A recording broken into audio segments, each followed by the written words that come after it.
So yes, Mike, I would say, I will say, I know you mentioned expertise.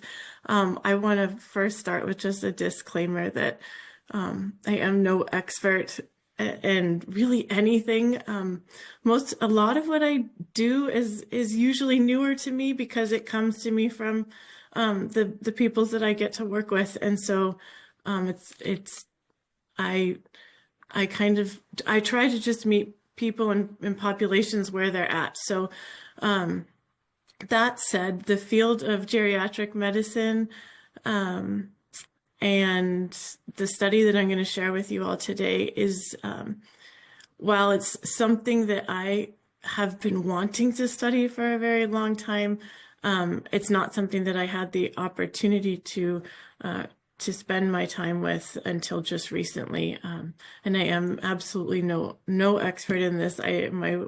The work that I get to do is truly interdisciplinary and all over the place. But this is something that really matters to me, and I do think it all comes together, and we are all related, and what we get to do is related too. And I hope that you all find in some way, somehow, that this relates to the work that you do. And as Dr. Manocha said, we do want participation, and I look forward to that. And that said, I will ask, I know you're all probably finishing up the poll, but if you don't already have nearby a couple of props that you're going to need for this morning's session, I invite you to find a writing utensil, whether that is a pen or a pencil or a crayon or a marker, something to write with, and a piece of paper. Good old-fashioned piece of paper and a writing utensil. So I'm going to start with a quote from our Cherokee Nation former Principal Chief Wilma Mankiller, who said, "Cows run away from the storm while the buffalo charges toward it and gets through it quicker. And whenever I'm confronted with a tough challenge, I do not prolong the torment. I become the buffalo."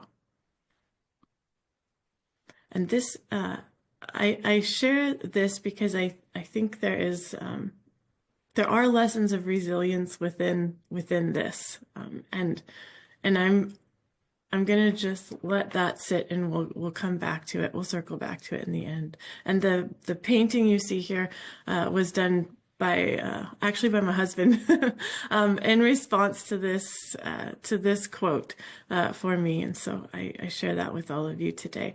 I also want to share that the presentation that I get to share with you today is a collaborative effort, and this study, I will share, there are many people who've been involved in this work, two of whom have helped put this presentation together with me, and that's Dr. Aislinn Rookwood, who's an assistant professor at University of Nebraska Medical Center College of Public Health, and Kelly Waugh, who is a MPH student candidate. And this is our College of Public Health at University of Nebraska Medical Center. I share this with you to just share a little bit about where I am right now.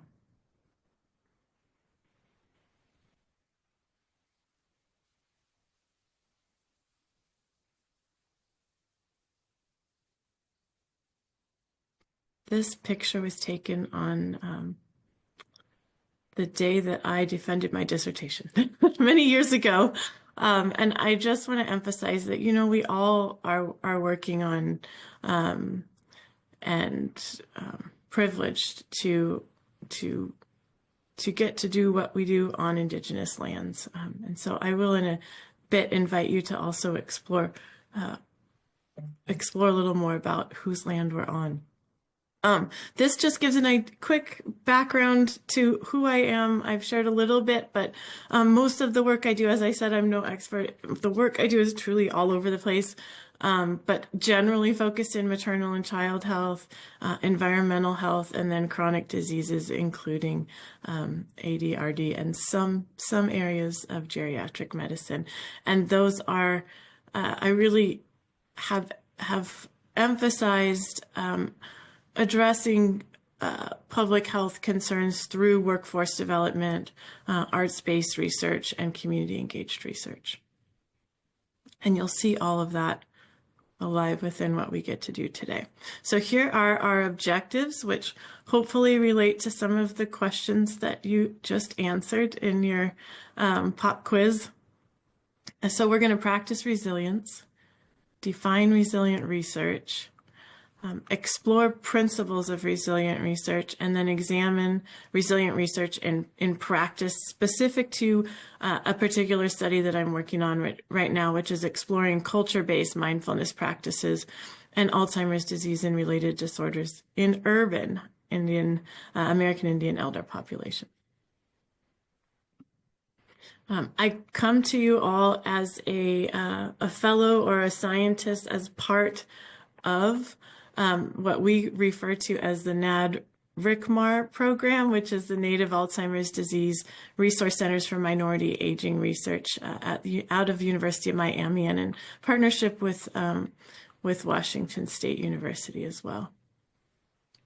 So there are three of us Native scientists that are a part of this program, focused on studies specific to Alzheimer's disease and related dementias. And as part of that, I have incredible mentorship through Dr. Jim Galvin, who created the Resilience Index. What you see here is like how you would score up the Resilience Index, which is a brain health self-assessment. It's a survey that's shared with elders 45 and older, and it assesses cognitive reserve units, social engagement, applied mindfulness, diet and nutrition, quick physical activity, and then cognitive and leisure activities. And all of that adds up to form what's called a resilience index. Whoops. So higher scores in all of these categories create a higher score of resilience or greater brain health, which builds a stronger brain by staying physically fit, mentally active, socially engaged, practicing mindfulness, and eating a brain and heart healthy diet. So all of these things factor into our resilience when it comes to aging and brain health. And I'm sure all of you know this way better than I do, but I share this with you to preface really the study that I'm going to share with you, and also to just draw light to the category of mindfulness and how that plays into the work that we do. So this is the tree of contemplative practices, and it shares a number of different ways that we can engage in mindfulness practices or contemplative practices. You know, when I first started studying mindfulness, I've taught yoga for about 20 years, and that was something that worked for me. And I soon realized that doesn't work for everybody. It's not what everybody does to practice mindfulness. And there are even within what you see right here, this is not exhaustive, right? So we all have our own ways of practicing mindfulness, of grounding ourselves, of focusing our attention. And so today we're going to practice just a few of those. When those will be journaling, meditation, storytelling, and then music and singing. I'm sure you're wondering what are we gonna do? But hopefully we have time to get to the music and singing. And if not, I will send that part with you and as you go as a gift. So I do invite you all to just take a minute and see what here on this tree resonates with you. What are some things that draw you in? You know, not something that's really labored, that it's not like we have to not something that you need to really even carve out the time for or force it or make it happen. These are things that we just naturally do, maybe out of habit, maybe what I would call informal mindfulness practices, which can happen every day in our lives, maybe just by paying attention to the way we wash our hands or the way we breathe, the way we inhale and exhale. It can be anything at all.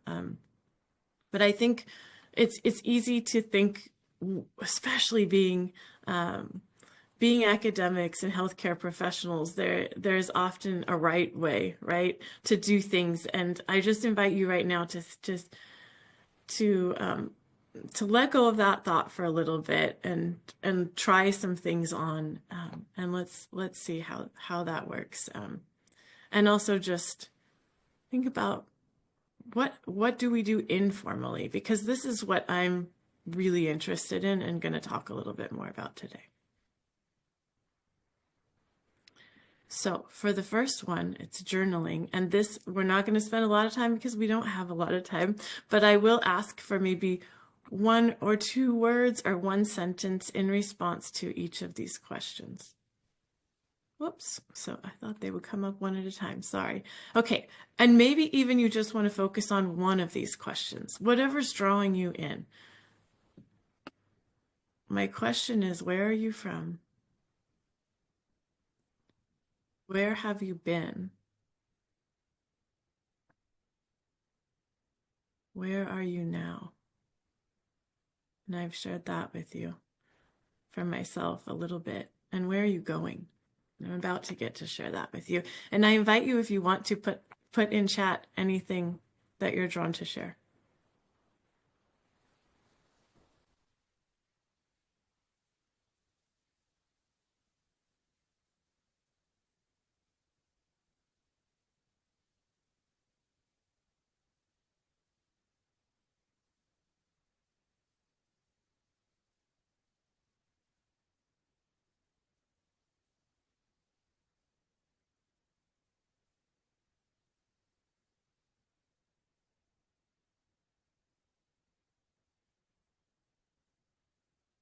I don't see anything in chat.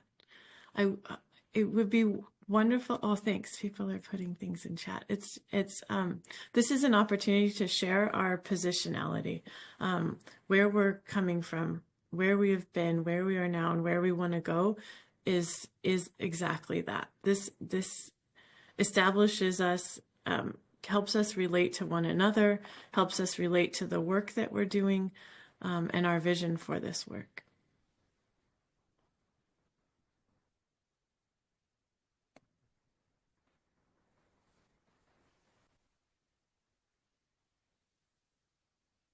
Nice, Iowa, my neighbor. Healthy lifespan, beautiful. North Dakota. All right, going to retirement on a great journey. These are great. Oh, beautiful.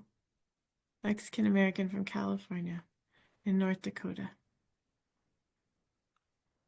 Questioning, yeah. Learning about cultures, not just native, yes. Oh, you're all wonderful. Thank you so much, everyone, for sharing. Turtle Mountain Tribe, welcome. Good morning. Diverse and I'm from a long line of diverse and interesting people. Beautiful. Yeah. Family of love and support. Very nice. Yeah, and there's no right or wrong answers to this. Thank you so much, everyone who's participated and shared. I think, you know, in Indigenous research, it's all focused. It really centers on relationship, and in sharing, we start to build that and make those connections. So my next question is: have you got stress? Anybody? Anybody experience any of these things, right? I think probably we all do in one way or another. And I share a lot of symptoms of this in from the different perspectives, like from a native wellness model, really, how stress manifests, how we experience it. And you don't need to answer this in chat. And there won't be a pop quiz on this one. But I will follow up with, then how do we cope with stress, right? How do we manage it? What do we do when we have stress? And you may want to jot something down. And I'm going to share with you one quick method that we can do anywhere, really at any time. And we're going to do it right now and just stop. So if you were writing, stop. We'll put the pens down, and I'm going to guide you through a really short short meditation practice. And I actually invite you, if your camera is on right now, I'm going to invite you to just shut the camera off and take this time and space for yourself. So that's part of this. So first we'll just stop and take a momentary pause, no matter what you're doing.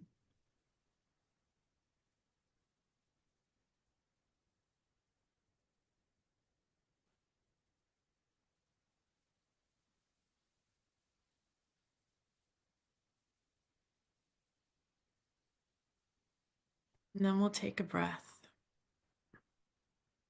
a deep breath in, and a breath back out. We'll even take a few breaths here. And you may even want to close your eyes and just settle into your seat a little more and feel the sensation of your own breathing, which brings you back to the present moment.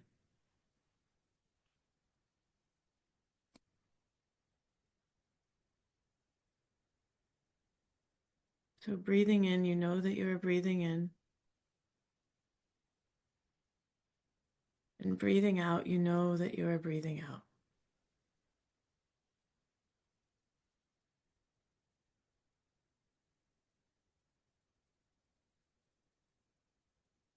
Keep breathing and begin to observe and just acknowledge what is happening. For good or bad, inside you or out, just notice it. Notice sound, sensations, thoughts. Just notice it. Observe.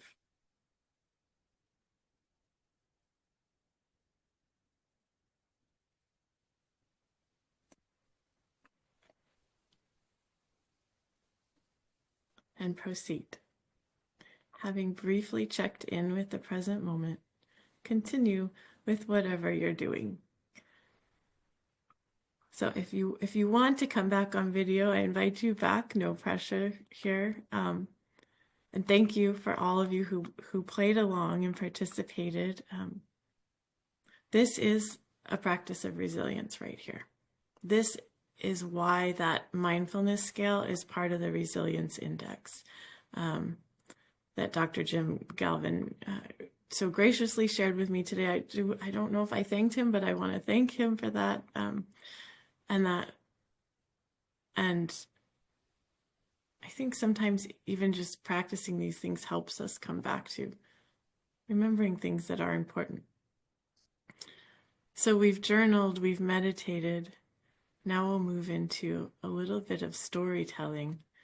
And you may have already jotted something down, and you can either write down on the paper. You might want to draw drawings, pictures, or put something in chat if you'd like to. And I've already asked this, so you've been thinking about it, but I stopped you in the middle. How do you cope with stress?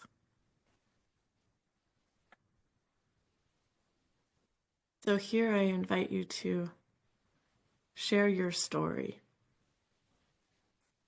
either in chat or on paper.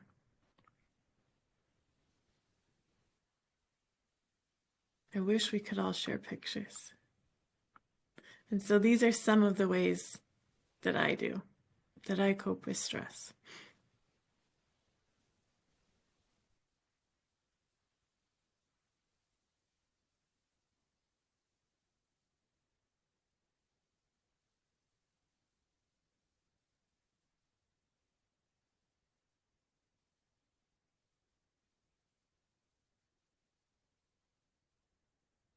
Hopefully we all have a few ways.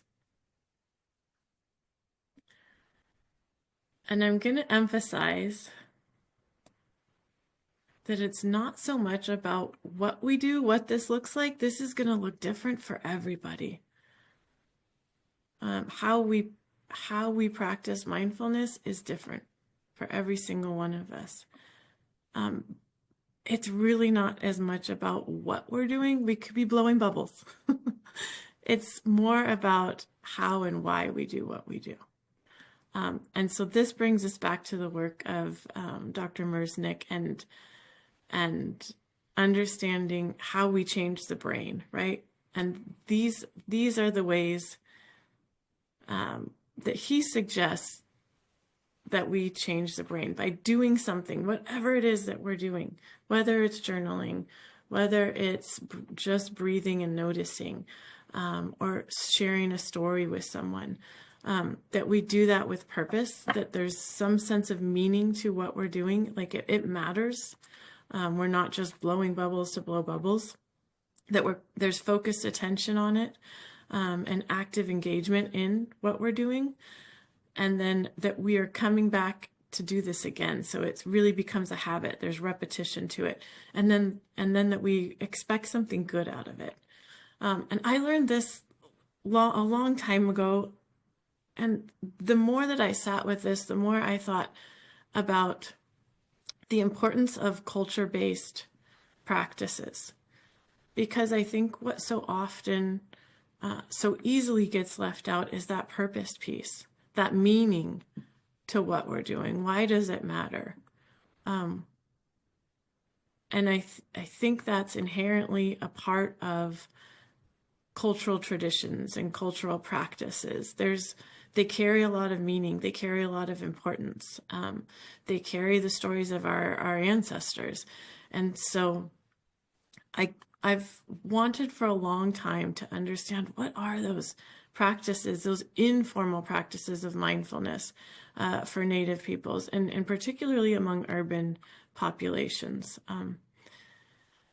And I'm not going to get into all of this, but basically these practices can change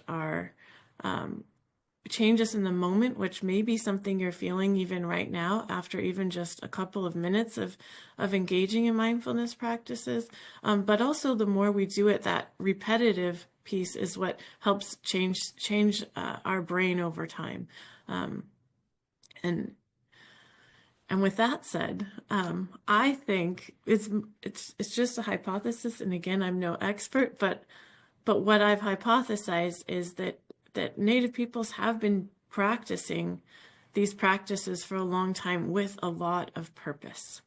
And there are some scholars who support me in this, who suggest that really to be Indigenous is to be resilient, right? We've been practicing resilience for years and years and years. And even right now, as there's been all this change, especially in the health sciences, and with the NIH and in our universities, and I'm still reminded by my colleagues, not only at the institution but in community, like our ancestors have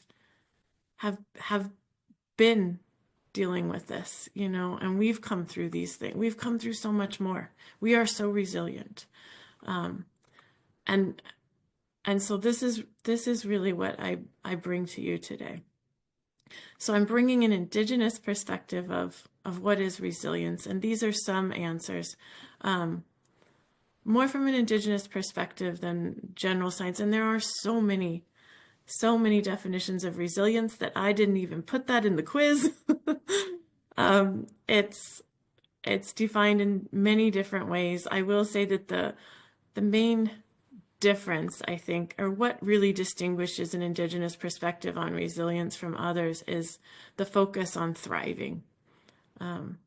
It's not just adapting and changing to get by, but rather really to thrive. So those are a couple of definitions of just resilience. And I want to share with you something I've been working on for a long time, and really a framework for research that anyone can apply. This is not just for Indigenous scholars or researchers, but Indigenous research, depending on who you talk to, I would say is a method, right? A method that we can all apply, and hopefully we all do consider in our work. And when it comes to our research, how can our research be resilient is the question that I've asked. Like, how do we approach things in a way that continues to make sense and has this capacity to adapt and transform our ways of being and knowing and doing within the research process, within the system, to conduct research that really thrives and takes us to the place we need to be. And that may change. That may change. So I'm going to share with you the 4 things that I have learned to be essential to my work in doing this. And that is, and these align with the 4 aspects of a practice or mindfulness or contemplative practice that promote brain plasticity and changing. And so the first one is that our work aims to holistically promote community well-being. And that's that expectation, kind of that placebo effect, right? We expect it to do good. That it includes conventional, decolonized, and localized ways of knowing, being, and doing. And this stems from the work of Elder Marshall, who's put forth the 2-eyed seeing that includes Indigenous, really, and non-Indigenous ways of being and knowing and doing. And I've talked with him about this, and I can see this 3rd way of this localized, like we have Indigenous and non-Indigenous ways, knowledge and ways, and then we also localize that within the person or the peoples that we're working with to make it relevant. And so that is really what brings us that purpose and that meaning in the work that we do, connecting it to our stories, to our positionality. And with that said, that we acknowledge positionality. And so often, again, our work does acknowledge researcher positionality more often than other positionalities. And I also include in this the researched, where are the people who we're working with, where are they coming from? Where have they been? Where do they want to go? Their positionality matters too, right? And then the audience. The audience is the one that gets left out, I think, the most. And that is like, who are we doing this work for? Maybe it is one population. Maybe it's a one small community or a greater population. Maybe it's to share with policymakers. Maybe it's to specifically to funders, to seek funding to support further work. So I try as much as I can, and I'm not great at all of this, but these are just principles that I try to follow to keep me centered and keep me focused in the work that I do. And I think this is what keeps our work resilient. And then that we implement change in these iterative cycles of sensing, like the data, the inputs, what's coming in, what are we learning as we go? And then how can that inform our decision making about maybe how we change an interview protocol, how we modify a survey, how we disseminate information. So that's really helping us to adapt and transform in the moment in response to context. So I'm going to highlight how kind of what that looks like in the study that I am so fortunate to get to do with Doctors Lowenstein and Javeltovsky and Dr. Galvin and Dr. Johansson with the NAD-RCMAR program. So the first one, and I share with you cartoons from my friend Ricardo Kate, who's a Kiwa Pueblo cartoonist. You might be familiar with some of his work. It's don't take this as a matter of fact, but I just share his work to bring some light, some humor, and also to get us thinking. So number one is really that our work aims to holistically promote community well-being, right? We have this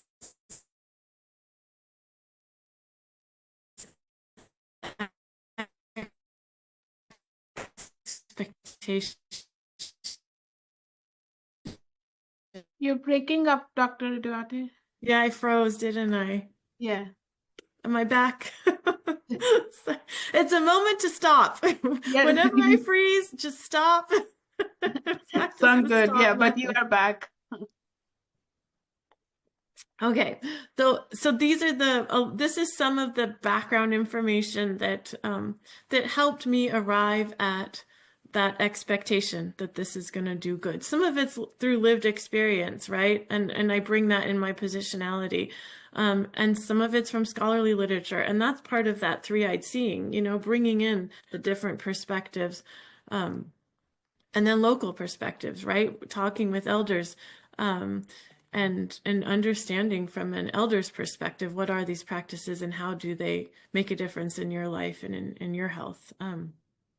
And the one thing I do know is that we do have these very strong protective factors within Native populations, and we have unique cultural practices, and those are unique to each community, each tribe, each family.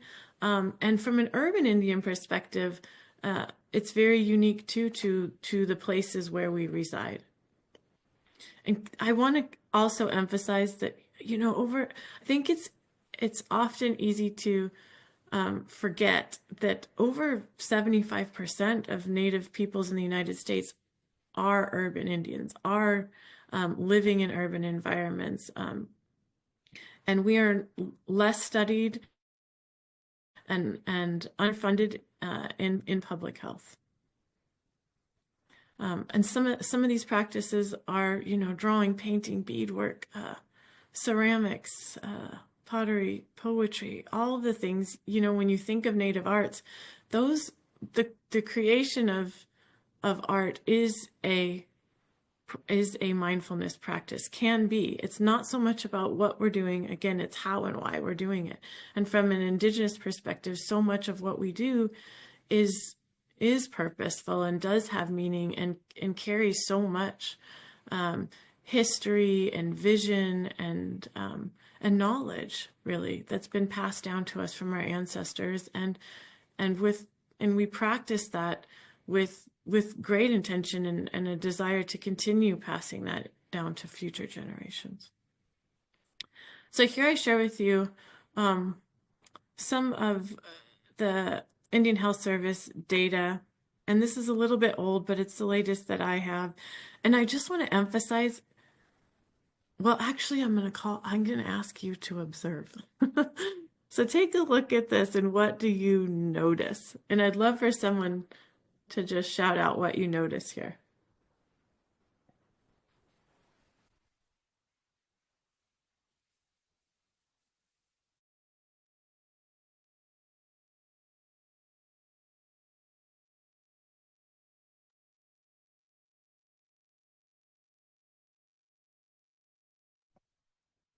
And is there chat? Let me see. It's much higher for AIN people. Yes. What is much higher?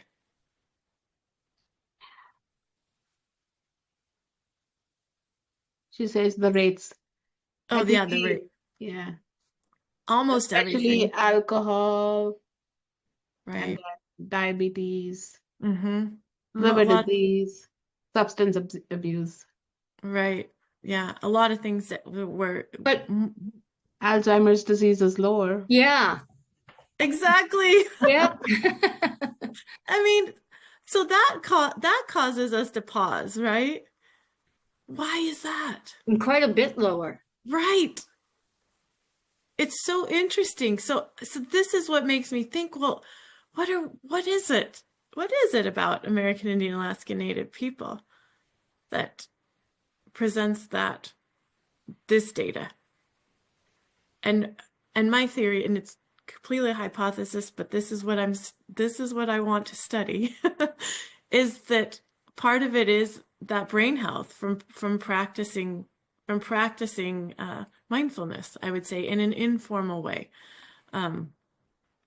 So this is what I'm aiming to do, and this is really what gives me this hope that maybe we can, it gives me that first point of resilient research. Like, we can promote more well-being if we can figure out why that is, right? And so what I'm working to do is characterize native engagement in metacognitive practices or informal mindfulness practices, and then to examine those associations between mild cognitive impairment or Alzheimer's disease-related dementias and their risk and protective factors, in relation really to the frequency, duration, and type of metacognitive practice. So what cultural practices may be making a difference?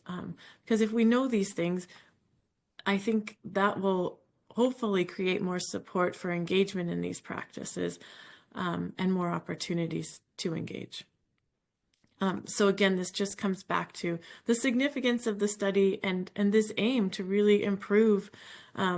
We still have room for improvement. Just because we're doing better in some regards doesn't mean that there isn't room for improvement, and that is ultimately the aim of my study. So again, along those lines, I want to share that Dr. Jim Galvin out of University of Miami, who put together the Resilience Index and this survey, at the end of the survey, they share all of these ways that we can continue to promote brain health. So what you see on the screen is a part of the survey. And I just think that's so beautiful because, again, it comes back to that resilient research, right? We're not just looking at the problem. We're not focused on just the barriers. It's very strength-based, and it is aiming to promote well-being. And this is just part of it. And I know I've got to be conscious of time, so I'm going to keep moving through. The second piece I want to share with you and illustrate is how we include conventional, decolonized, and localized ways of knowing, being, and doing. And if it helps, and this will help for your quiz, I want to share that this was originally indigenous, non-indigenous, and local ways of knowing, being, and doing. But given the current climate, I was challenged to think about what words I'm using, and this has actually helped me clarify, I think, what we mean by indigenous and non-indigenous. So those terms have changed to conventional for non-indigenous and decolonized for indigenous, specific to methods. I don't think decolonized is a word that can always be used in place of indigenous, but within research, I think it can, and I think that illustrates where we're going here. And this really relates to, again, our purpose, what's giving us meaning in what we're doing. And how do we understand it? There's so many different ways to understand what we're doing, so many different ways to practice resilience. And so considering these different perspectives really does matter. So here are, and this is a lot of information to take in, and I'm happy to share with you. This is the survey is freely available to the public through the website with NADRCMAR, so I can share that with you. But these are some of the survey items. So I just want to share that to give you an idea of what's being asked in the resilience survey. And to emphasize, these are more conventional ways of knowing, right? This is kind of typical research, a typical research survey. We have our constructs and we have our items that apply to or are understandable to the general public.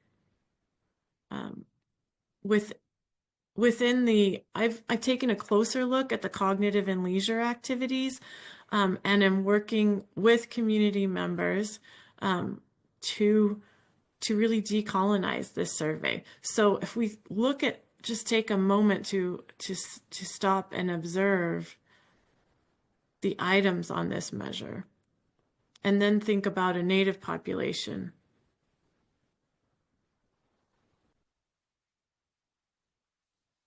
A Native perspective. So if we come back to those decolonized, the decolonized piece, how do we decolonize this survey? And this is an idea of what that could look like. We're not quite there yet, but this is where we're going. And what we're doing is, of course, talking with elders and looking to the literature for what's been documented as practices.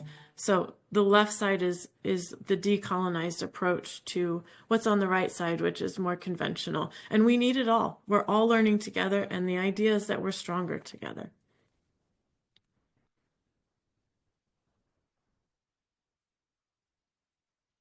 So these are those. Then we move into like, how do we localize it then, right? So this is more of a general kind of indigenous take on the survey. How would we actually localize it? What would that look like? And we're doing that through Photo Voice, which is a method that collects photographs from community members, the local people. So in this case, it will be from Native elders about what it looks like to engage in informal mindfulness practices, in culture-based practices. So what brings them those experiences of mindfulness? So we're inviting participants to share photos, and I'm not sharing any data with you right now. These are just my photos as examples. And then sharing those photos back with elders in talking circles to get local input, to kind of fill in the blanks where the survey just can't cover it all and make sense of it all. Then we bring in those local voices. And that is that third part of, that localized way of knowing, being, and doing. So this is really just how it comes to life in research. The third piece is acknowledging our positionality. The positionality not only of the researcher, but also the researched and the audience. So within this study, I'm highlighting another study I got to work on with Dr. Mark Gilbert, and the silence. We actually wrote a paper about the importance of silence in clinical research, and he is Dr. Gilbert is an arts-based researcher, and has done a lot of medical humanities work, but working with cancer patients and doing portraitures, a portraiture study, many other studies. But this one you see here is a study he did with a man named Anthony from the Winnebago tribe, who was part of a head and neck cancer study that was arts-based. And so people shared their stories through the act of sitting, and the person telling the story truly was the artist. And when we share our positionality, we're really sharing our how we relate to the world in general, like our worldviews, and that's influenced by so much, like where we're coming from, how we were raised, right? What resonates with us in this moment, and that changes over time too, and also how we relate to a specific project. So we want to consider who's the person telling the story, and in this situation, it's the artist, right? In the study I'm sharing with you, that would be me. Who am I? Being a citizen of Cherokee Nation. I'm 48 years old, so I'm even within the study population because it's 45 plus. But thinking about like, where are we coming from? What do I want to see out of this study? I've shared a little bit of that with you. And so taking the time to sit down and think about our positionality in relation, not only to the world, but also the study, really matters and can make a big difference. And to do that, not only for the researcher, but also the persons in the story. So this is Anthony. That's a woodcut by Bart Gilbert, and then a charcoal drawing in the middle. And to the right is the tumor that was taken out of, you can see his jaw there. So when we think about, oh, well, who are the persons in the story? This is how we define it for the study I'm sharing with you today. And this is in partnership with Native American Health Center out of Oakland, California. So it's Urban Indian Population and Nebraska Urban Indian Health Coalition. If anyone here would like to support this study, we're still recruiting, and that would be, I'd love to partner. So we have these 2 sites, but I think we're really also looking to Phoenix, Arizona, and possibly Oklahoma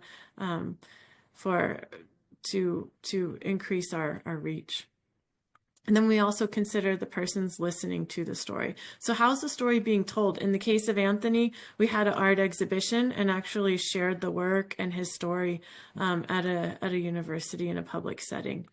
And for the mindfulness study that I'm sharing with you today, the persons listening to the story are the elders who are coming and participating in a talking circle. So they'll see the images from Photo Voice and then be asked these questions, these entry point questions to dive deeper and better understand the meaning for them. And last but not least, and I know I need to leave some time for questions. We want to implement these changes in an iterative cycle, right? So we keep coming back and doing it over and trying to do better and practicing, right? We're just practicing. So with that, I want to share with you a friend of mine, Tecumseh Klein. We've been working on another study together, and he's like, it's a process. And I just quote him here because that's really what I'm sharing, is this is a process. And one of the processes that I follow is the Connected Rings of Indigenous Visioning by Dr. Greg Cajete. I have it in the references if you're interested. That is what you see in the center of this conceptual model, moving from being to asking, seeking, making, having, sharing, celebrating. And it's iterative, so we keep coming back. But with that, being, we just acknowledge our positionality in that sense, who we are, and then and really like prayerfully entering into our work and asking from our position for what we want to see out of our work, and then moving through all these phases that I don't have time to elaborate on. And we really see that within like a plan, do, study, act cycle, or continuous health improvement cycle, or like you often see in clinical work or clinical research. So it can be framed one way or the other. It's kind of a jingle jangle. And then really looking to the future, that we have these feedback loops, right? We have this process that leads us to ultimately, in the end, reducing Alzheimer's and dementia diseases. And with that said, I don't know how much time we have, so I may send you with a song. I'm going to circle back though to this definition of what is resilient research. And that is that it really is the capacity of our research system, of the principles that we follow, to adapt and transform the ways that we do things to take us to the place we need to go. And I'm sharing with you, I'll put it in chat, maybe if I can.